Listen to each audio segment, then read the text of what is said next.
A forest in Poland, spring 1940. A cold wind stirs the earth, hiding a secret that would chill the world for decades. Nearly 22,000 Polish military officers, intellectuals, and civic leaders vanished seemingly into thin air. Their crime? Loyalty to their country. Their fate? Concealed beneath the dense trees of Katyn. In the fog of early World War II, Poland was squeezed between two brutal powers, Nazi Germany and the Soviet Union. In September 1939, the two invaders swarmed from both west and east, slicing Poland in two. While one machine marched openly, the other plotted in the shadows. Thousands of captured Polish prisoners were taken to Soviet-run camps. For many, hope endured. Rumors floated, prisoner exchanges, negotiations, release. But then, for thousands, letters stopped arriving home. Silence swallowed their names. Spring turned to summer. The Red Army vanished deeper into occupied Poland. No word from the missing men. Their families wrote desperate letters, clung to impossible hope, waited for news that would never come. Years later, 1943. Nazi troops, now locked in bitter combat with the Soviets, uncovered human remains in the Katyn forest. Mass graves, row after row, carefully executed bodies, hands tied behind their backs, bullets at the base of their skulls. The Germans held press conferences. They photographed piles of skulls, uniforms, diaries, and letters, all dating before the Soviets had retreated. The world recoiled. Who could commit such a crime? Soviet leaders under Joseph Stalin denied responsibility outright. With icy authority, they accused the Nazis of the massacre, spinning a web of propaganda that persisted long after the gunfire fell silent.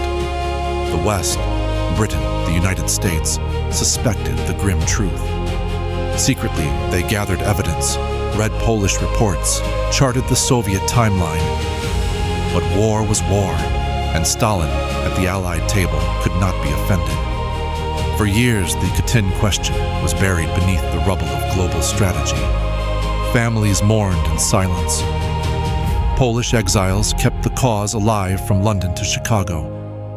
The silence stretched across decades, cold and suffocating, until the first cracks formed.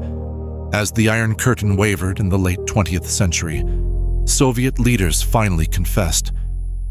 Katyn was no Nazi plot. It was an act of Soviet murder, ordered at the very top.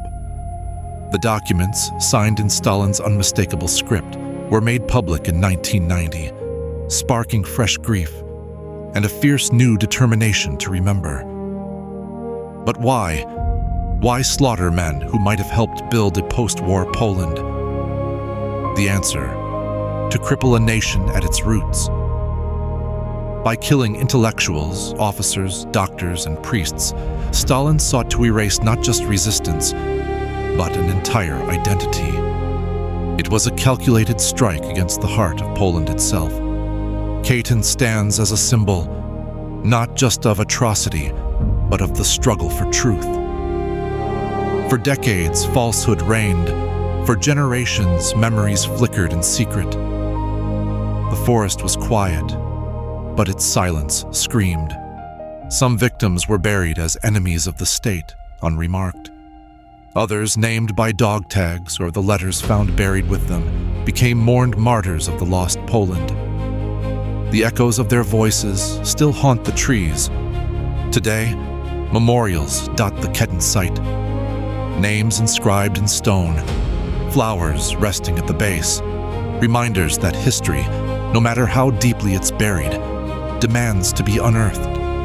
The Katyn massacre reminds us, the cost of erasing memory is borne by generations.